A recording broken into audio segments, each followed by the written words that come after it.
everyone, and welcome to the Biochar Technology Podcast from the International Biochar Initiative. My name is Akio Enders, and today we're joined by Jeff Hallowell from Biomass Controls. And from perusing the website, I see three major products: the biogenic refinery, which looks like a containerized system, scalable from 10 to 50,000 people, uh, which focuses on treating human waste, as far as I can tell, utilizing what's trademarked, I believe, as the Kelvin architecture, which is a remote management and monitoring solution. And also, Biomass Controls provides statistical analysis of operational data from their reactors to derive certain key performance indicators. So, you know, this brings up many questions for me, but why don't we first let's get to know who you are, Jeff? So I'll ask you, what got you interested in biochar and when was this? Yes, Akio. Well, first of all, thank you for inviting me to do this podcast. I really appreciate it and for checking out our website. What first got me introduced to biochar was actually helping a producer meet EPA air emissions standards for a kiln.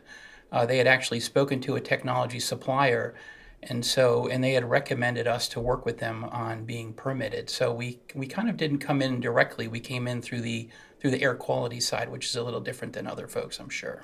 Interesting. And what was the solution to the air quality problem? Was it just improving the combustor?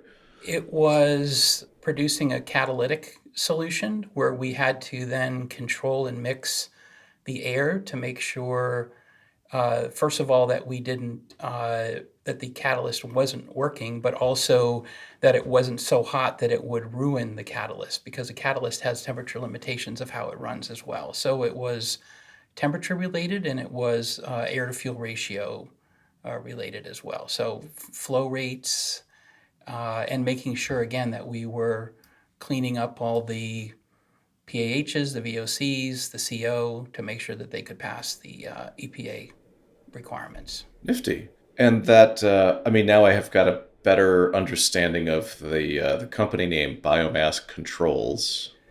Yes, originally we were doing pollution control devices, and then we quickly learned that if we could make the process more efficient, the control piece was really key because there's lots of different technologies. So if you even think of a car might have five different computers, of which a catalytic system is part of that. So the pollution control is its own system, but how do you coordinate everything else is really important as feedback to that system. So what we really learned that was the best way to make biochar and the best way to control emissions is through control technology. So that was kind of the key for us, which is why we're called Neato. Biomass Thanks. Controls. Could you tell me a little bit how many installations are you distributed across the world? So right now we've produced and licensed 21 systems, and we expect to ship one each month in 2022 for a total of 32 systems by the end of this year. And I say produced and licensed because we do have now licensed manufacturers that are now starting to make them in India and in South Africa as well. Wow, big year for you. Sounds like a real scale up. Well, we were kind of forced to do that during COVID, so it was kind of it was a part of our long-term plan, but it actually happened a little bit quicker due to travel restrictions and other things. So it actually was a good thing for us. That's great. And regarding the oldest of these, how long has the company been in business, and how old is your oldest reactor? Well, the company we spun off of another company that became an EPA testing lab, but we became a public benefit corporation in 2015. But what we've been involved in the biochar world since about 2011. We were doing retrofits on other systems until about 2013. Then we built our first prototype based on what we saw, and we've had our first commercial installation in 2016. In India, we built them in 16, but they weren't installed until 2017. So we have tens of thousands of hours of operation and many billions of records that we've kept over the years. So we have a good database on that as well. That's great. And I mean, 5 years, in my mind, that's a long time for a pyrolysis reactor to be in operation Yeah. without, I don't know, without any major hiccups. Did this provide some, I don't know, opportunities for learning, or did you guys have the design pretty much straight going into that? We the requirement was to get a functional system. So and then we added safety. So we actually started looking at ISO standards back around 2015. The one that we were following the most closely and then became part of the technical advisory group was ISO 31800. And so it's really a collection of many ISO standards for safety, for emissions, for sustainability, and that's really, and also for energy independence. So that's kind of our goal longer term is to look for industry standards that recognize the value of biochar and play in those spaces where we believe that that standardization will help drive down the unit costs and really push the industry That's forward. really great to hear, Jeff. I'm impressed, especially when anyone invokes ISO standards. Yeah, well, it's important to get permitted and to roll out any type of volume. You have to meet some standard to make your customers feel comfortable, and also for the safety of the operators as well. Absolutely. And to be utilizing international standards. It's important because other countries are more aggressive in adopting, where we are very slow here in the U.S. And so we want to make have this an international standard. It gives us the opportunity for a wider market, and we can go fast until other countries catch up to the standard. So, what do you say? In the next 3 to 5 years, where would you hope biomass controls would be operationally? Well, our goal is to meet several ISO standards as they start to recognize biochar as a carbon removal and a sustainable output. I believe that India and Africa will continue to outperform other markets for us in adoption, which will help drive down our unit costs, which is really important. We will add distributors in Europe and Australia. And I also believe that we will have an ISO certified palletized commercial unit that will not only produce thermal energy, but will generate excess electrical energy as That's well. exciting. I wonder, could we dig a little deeper into your specific reactor technology? We consider our technologies an updraft catalytic gasification. So we use pyrolysis pots from 1 to 4 pots in our system to produce the char. And we do, again, limit the air there. We control that. We have air that flows into the pots. So think of the pots as kind of like carburetor. And then we add oxygen where the catalyst is to really control the pollution. So we generate probably 20% efficiency thermally when we're making the char, but probably 80% is after the cat. And so the catalyst is really what is that thermochemical reaction that produces the heat that drives our feedstocks as it comes in. We start the process typically with charcoal, so we want to keep the emissions low. So we do light it different ways, but we usually use charcoal as our startup. Again, they have generally the lowest emissions, and we always worry about startup emissions for our systems. We transfer the heat after the cat. We use 3 different types of heat exchangers. So we use that for drying the feedstock as it comes in. As you noted, we are pretty much well known for what we have done in India with feedstocks up to about 85% moisture. But we've also put systems in Alaska and cold climate, and having different types of heat exchangers is important to do that so that it will survive when it's not running. When we've also used heat exchangers with vegetable oil that we've used for power generation, that can actually be heated up much higher than water, but and used to expand organic type fluids that are used in like organic Rankine cycles. So that's what we've been doing there. And so We like to run at an average of around 650 C. So the syngas, then people always ask, what is the, do you have oils or anything? But we run that through our catalyst because we need that energy for the heat coming in. So our goal is always looking at an energy balance of the feedstock to make sure that we have enough energy that's being produced by making the char to dry the material coming in. So that's really important. Typically, if we use a dryer, it could take an hour to get it into the system. And then a residence time once it's in the system is generally about 15 minutes. As you mentioned also with India, we've tended to really focus on lower carbon content feedstocks. So generally between 30 and let's say 60%. So we've done a lot of work early on with woody biomass. That was kind of easy.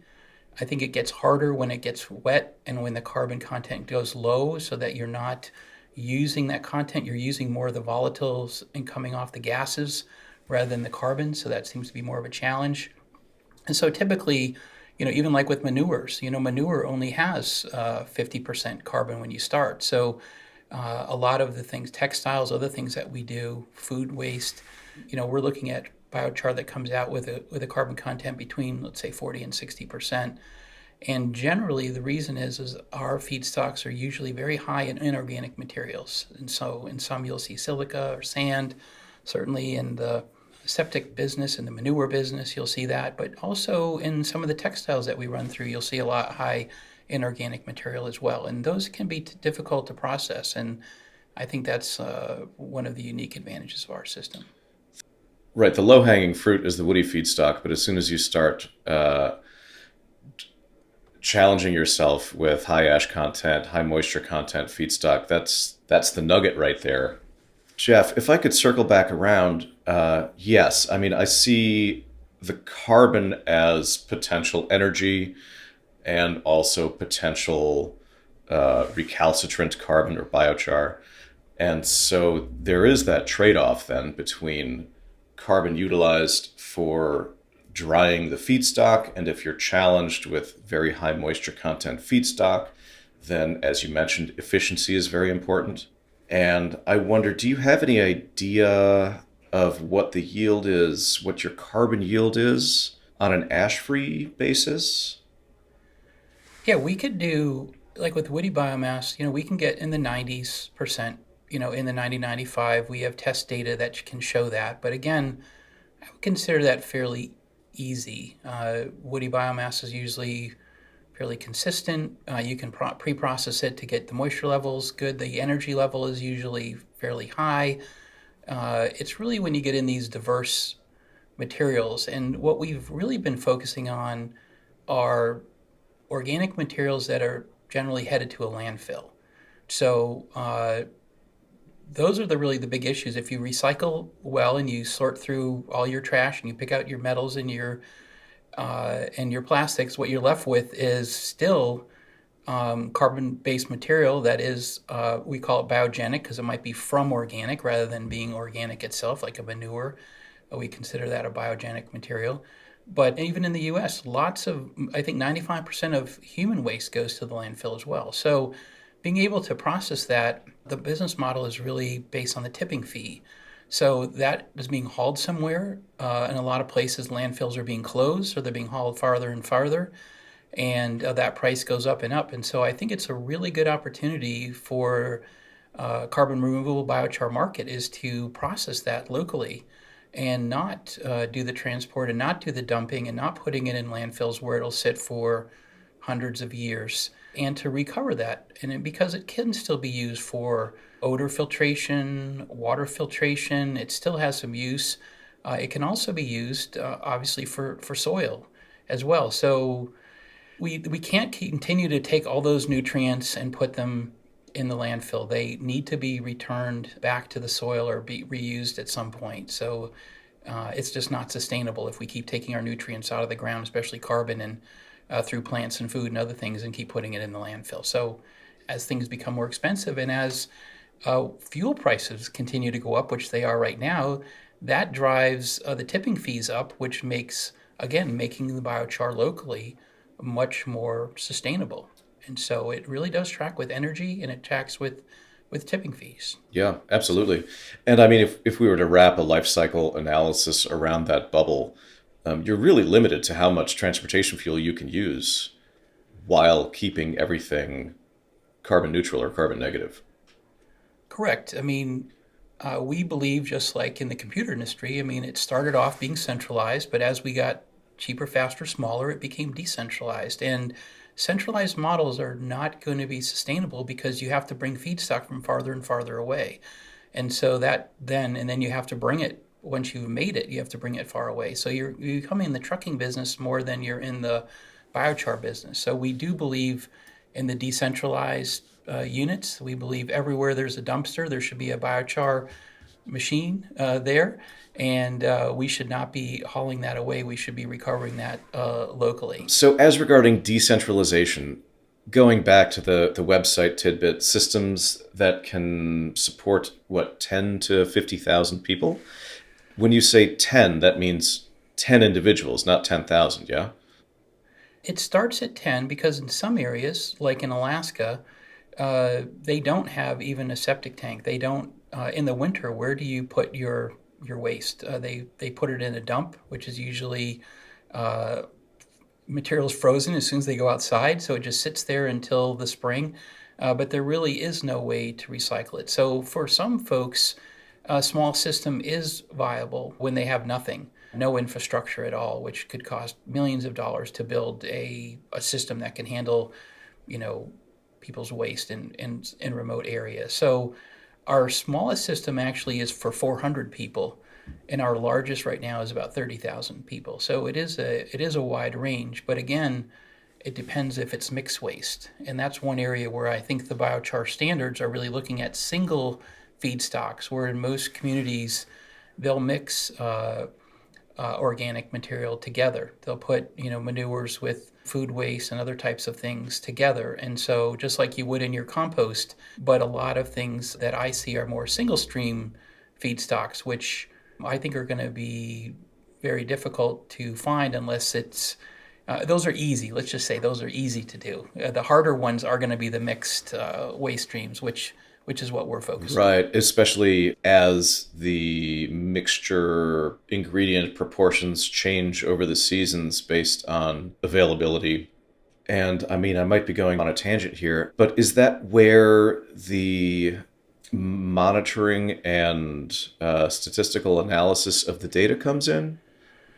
It is. I mean, right now we use some basic machine learning algorithms, but in the future, the system will have to be very smart to know when things are coming in and be able to adjust for the moisture and energy levels, because that's kind of the reality, and that's what we've had to deal with in different countries. Is you can go different parts of India, and the feedstocks, even with human waste, are quite a bit different based on location, diet, how long it's been there.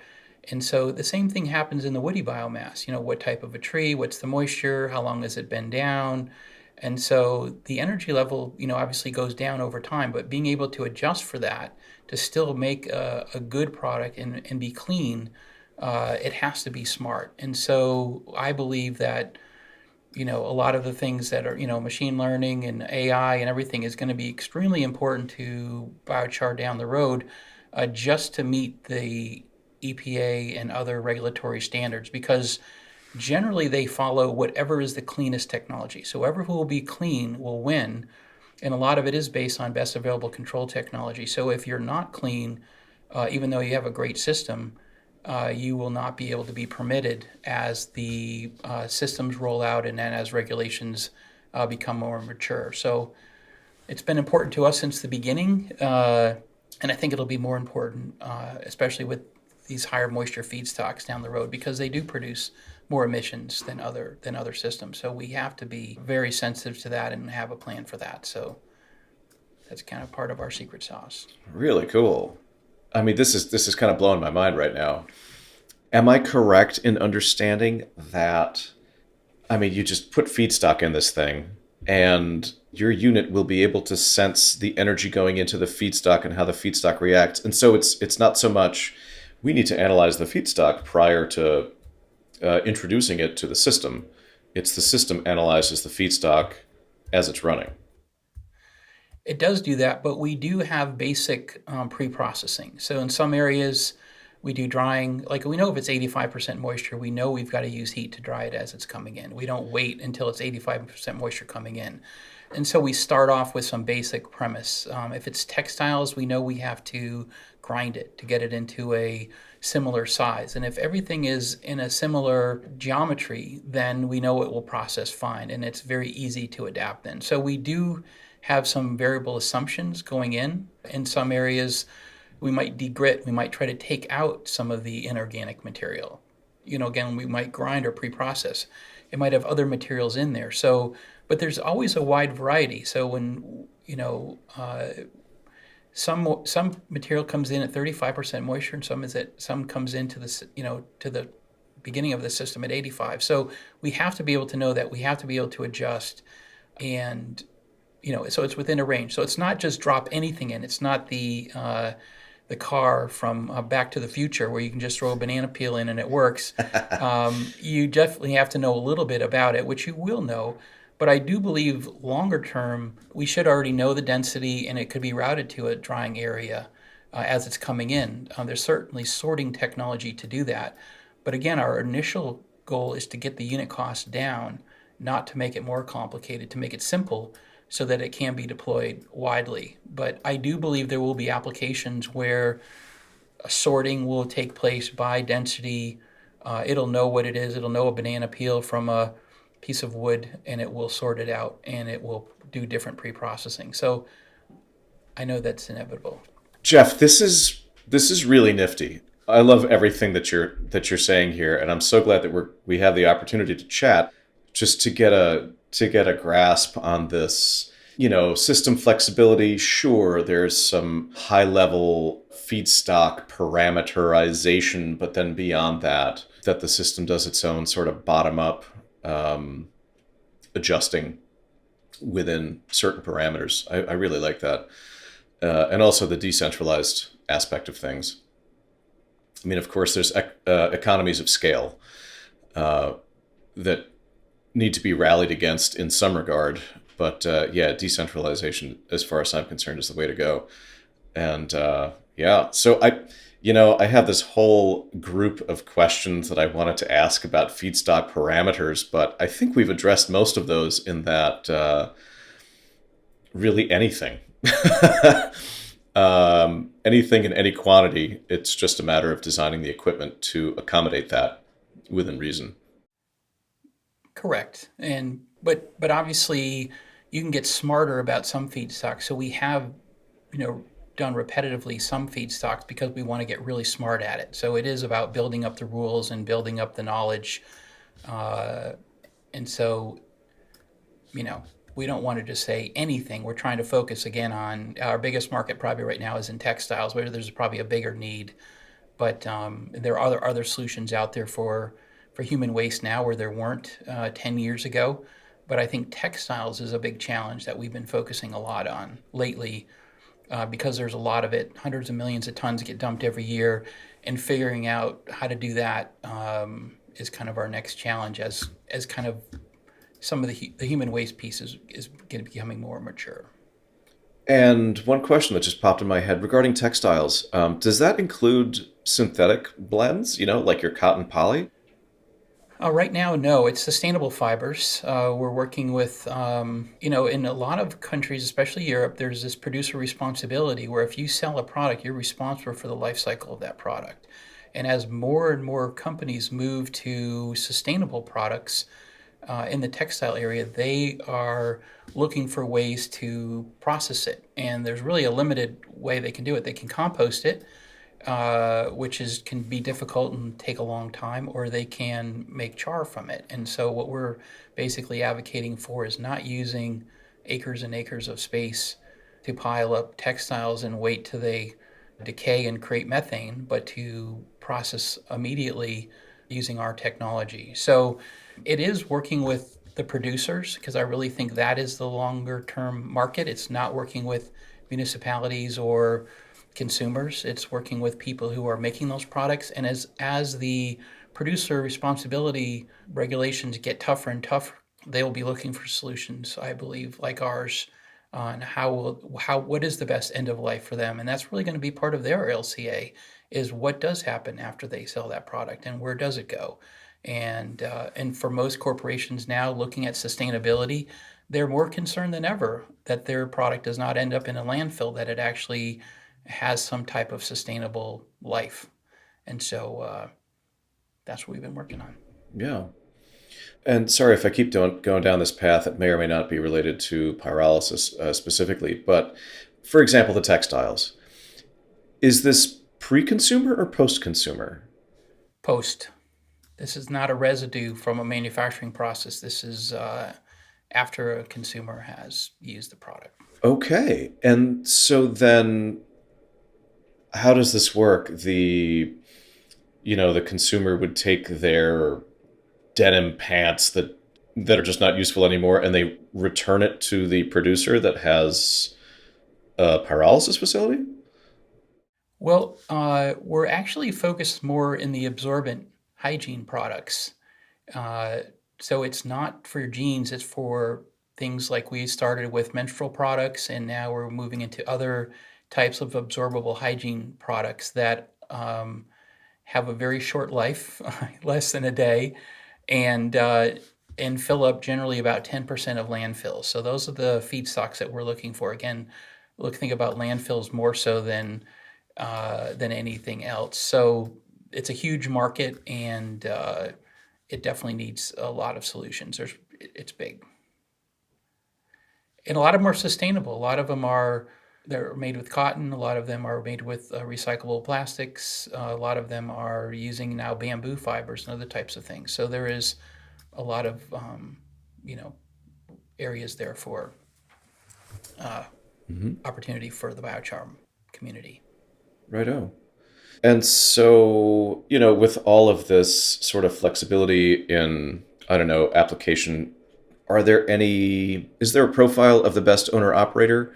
Or is there a profile of, I don't know, the worst owner operator of your system? I would say for us in the U.S., the easiest way to get a system permitted is through RCRA, which is Resource Recovery Act. So if you have feedstocks and you use the char on site, that is the easiest way. So I would say that's an ideal customer for us in the U.S. because again, there's regulation around it. It's easier to get permitted if you can show you're clean on the emission side. In other areas, it's really based on need and odor. So anyone who's trying to get rid of odor is typically caused by some greenhouse gas process, and so and if they're paying to get, the more it smells, the more they'll pay to get rid of it. So I think that's also a good customer. So some people say odor is money, like when they can smell cow manure, but sometimes odor is not always money. It could be greenhouse gases. So I think those are good. So I think someone who's using the biochar and they are saving the tipping fees and they're becoming more sustainable. So I would say that's an ideal customer for us, that the value of the biochar is really in the value of their land. It's basically, if the basis of all wealth is land, how do you keep that land going well and make sure the carbon content's there, that it can hold nutrients, it can hold moisture. And so people that are good stewards of land, I think, are good customers, but using on site is the best customer for us. Somebody who wants to do it and haul it far, far away would not be a good customer for us, because we would just put the system, we want to put it as close to the feedstock and as close to where it's being used as possible. And that's the smallest footprint and the best value for our customers. Now, could you describe the scope of supply? Meaning, what if you were able to box it in? What is the entire package that Biomass Controls can provide? What's the path? Somebody calls you.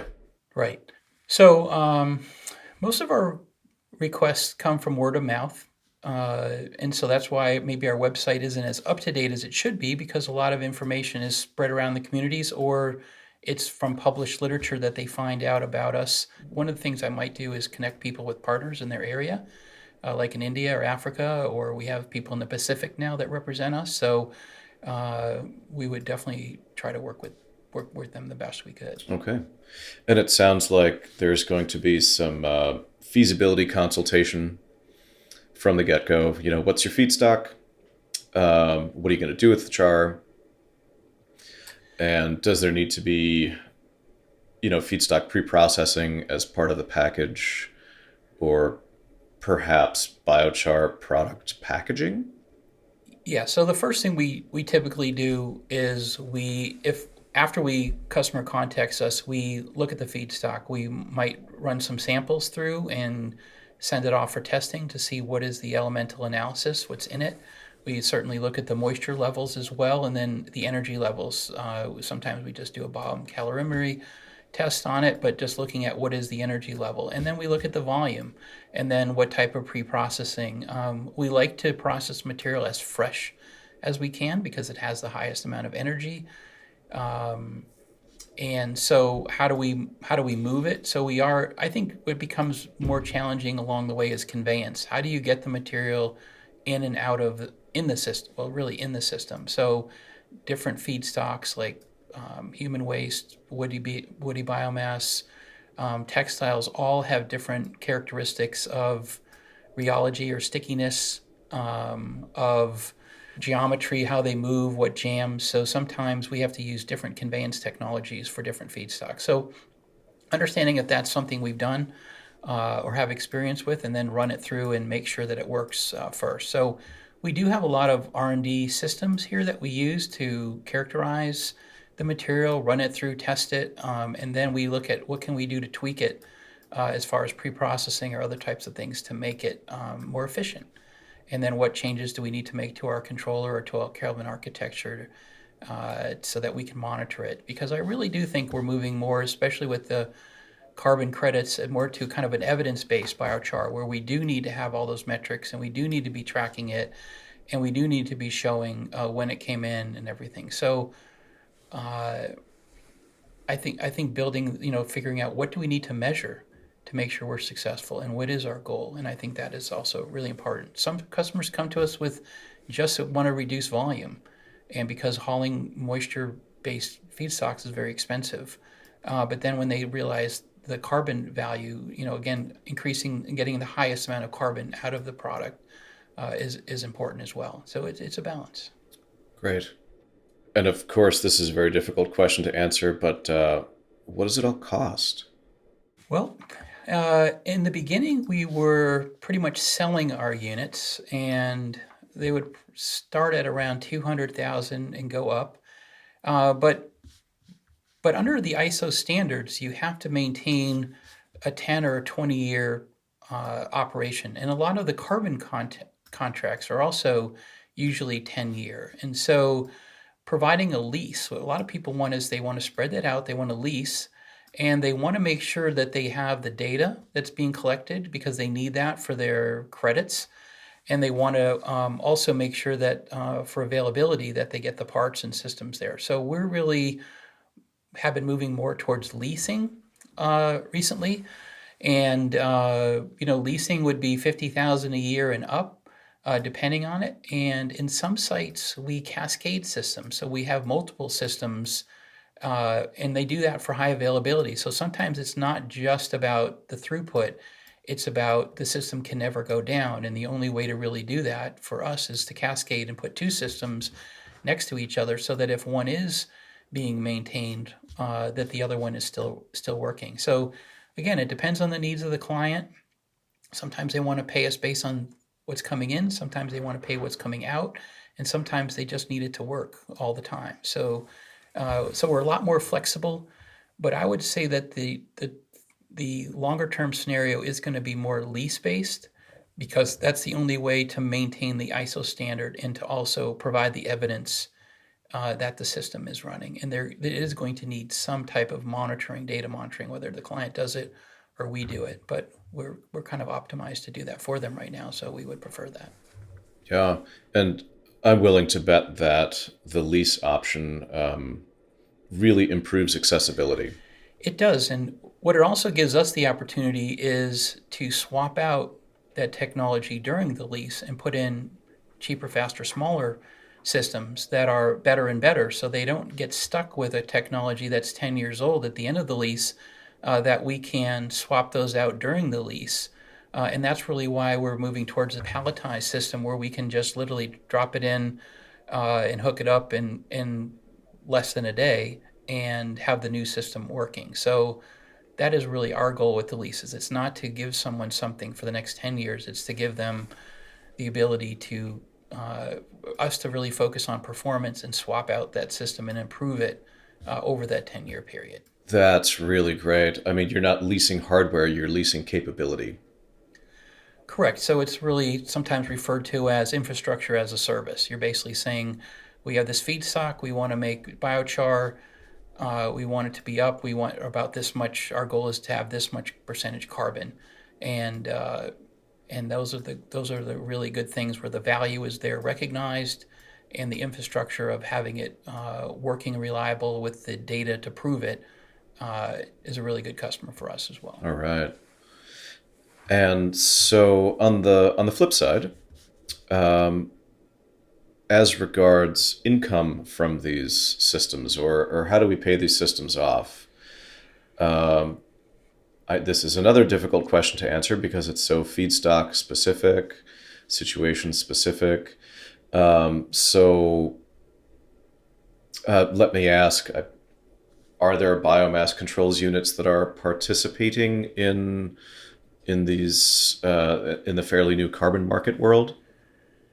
No, we are in the process of registering our first project because prior to that, the methodology was really favoring wooded biomass with very high levels of carbon. They really didn't like it. Like if you did manure, which we would maybe agree that it's good for the soil to have manure on it, but manure doesn't qualify because it has less than 50% carbon. Typically, it's around 48%.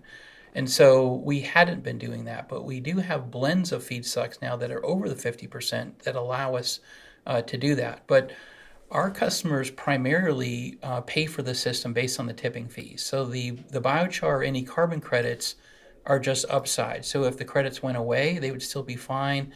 And if there was so much biochar out there that the price went down, it didn't matter because they were already making money from the tipping fee. So our sites in India, they get tipping fees there.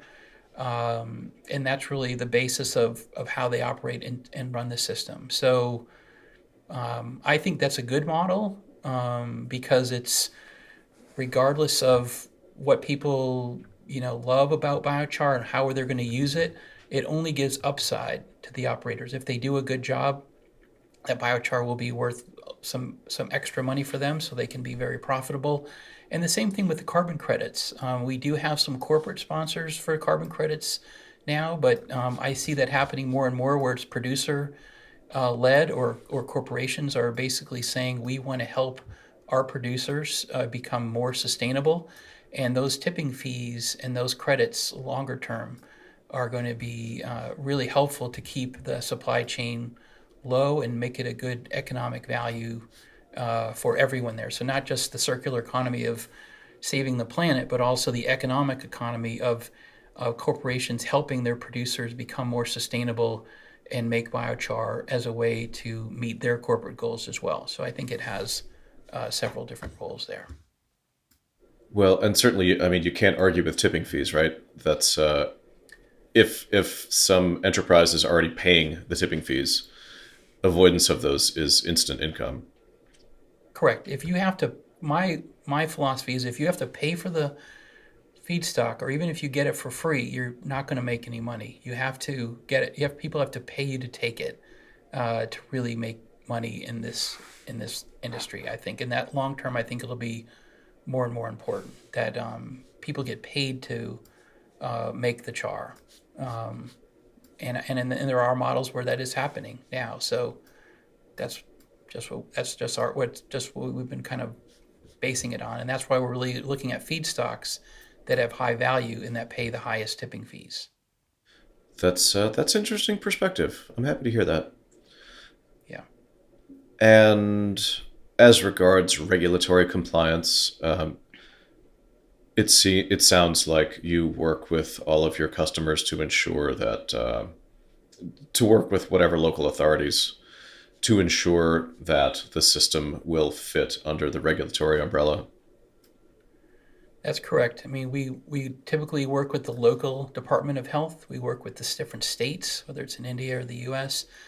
We've also worked and met several times with EPA, not only in North Carolina and Washington, but also the regional offices as well. So we look at that as an opportunity to educate people on biochar and the benefits and help them to understand that. And so we've done that, and we've also participated in like Sierra Club and other types of things where they're doing FOI, looking for people that are getting permits as well. So anything we can do to help support the industry and show that it's a good thing.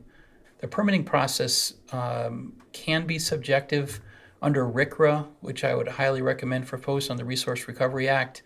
In the US, it's very good. In other countries, it's not as hard, but you do have to show that you're not taking a pollution problem with maybe the soil and making it into a water or a air problem. So you do have to look at, every input, where is the output, where is it going, and is it harmful to the environment? So that environmental consideration is really important as well. We want to test that feedstock. We don't want to say anything coming in because it could have something coming out that is not good for the environment. So we don't do that. Yeah. Could you elaborate briefly on the RCRA, like what sort of feedstocks are applicable to that?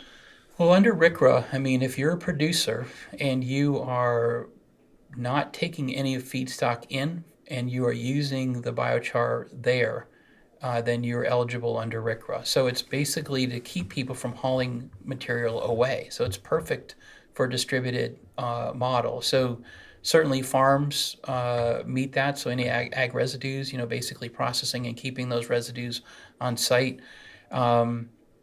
Technically, you could do it, spent grains and other types of things where you're making beer, but you're producing all the grains there on site as well. So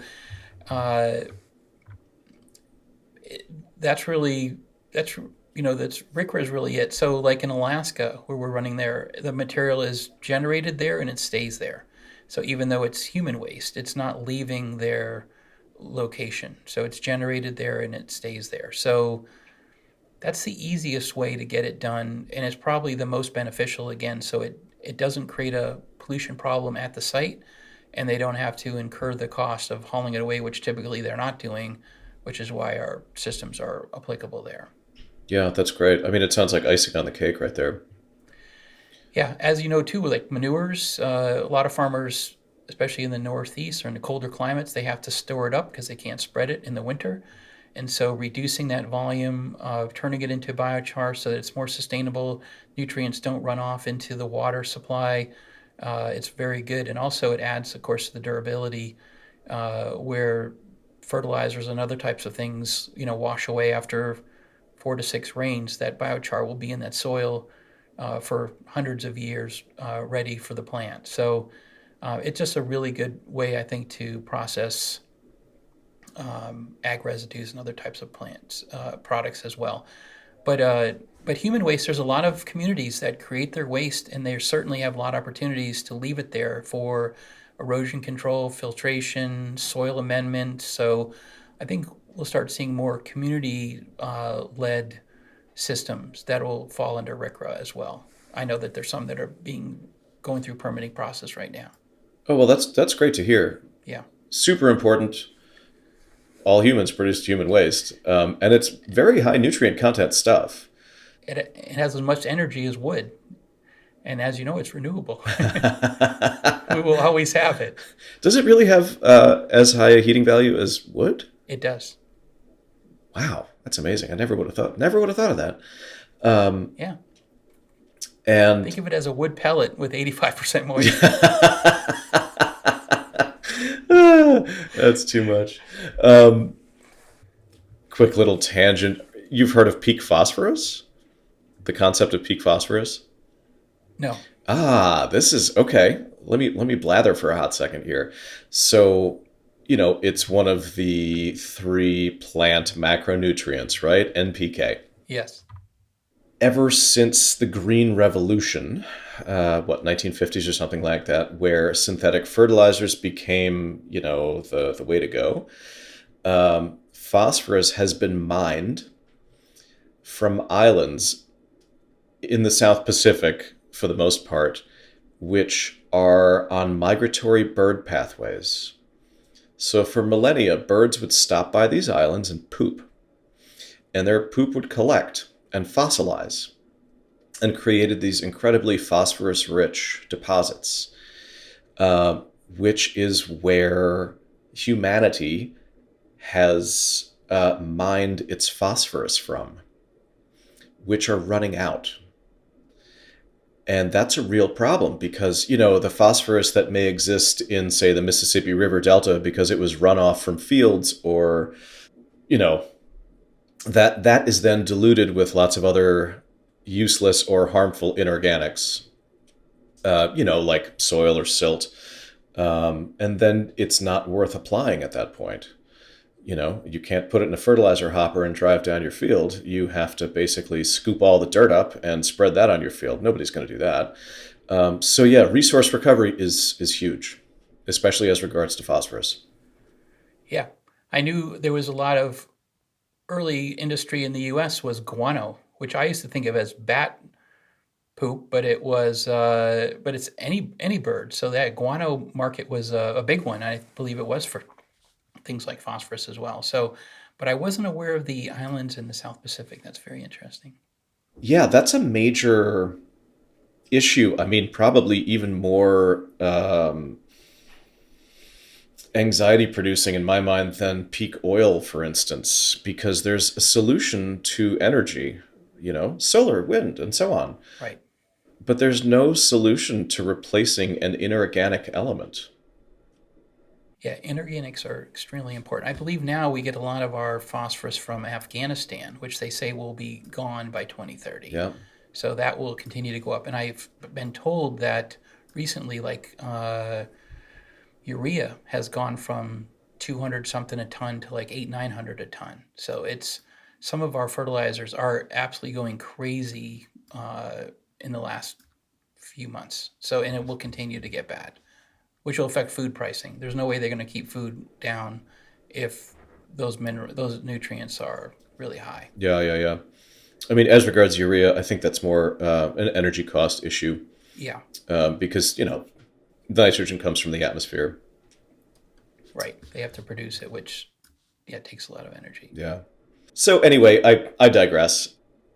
At this point, Jeff, it's been such a pleasure speaking with you today. I've got all of my questions answered. I wonder if, rather, I'd like to give you the opportunity to address anything that we haven't touched on yet. Well, Jeff, thanks. This has been a super informative chat that we've had today. I've really enjoyed it. Before we end, let me ask you, what steps would you suggest to any interested parties? Well, Akio, it's been a pleasure as well, and thank you for this as well. If people are interested in working with us, basic request would be to go to our website and fill out a contact form so that it doesn't get lost in the spam.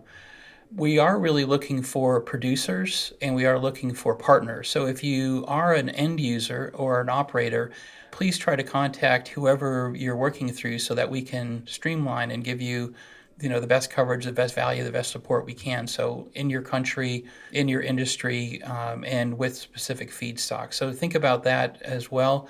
The things that we typically are going to ask you to look for is what's your feedstock, what's the geometry of it, what's the energy that's contained in it, and what is the moisture level. So if they want to prepare for that at all, you can. That'll be the second question that I ask once you fill out the form on the website. Thank you very much, Akio. It's been a pleasure, and look forward to doing this again in the future. Thanks again for your time, Jeff. I really appreciate this. Thank you.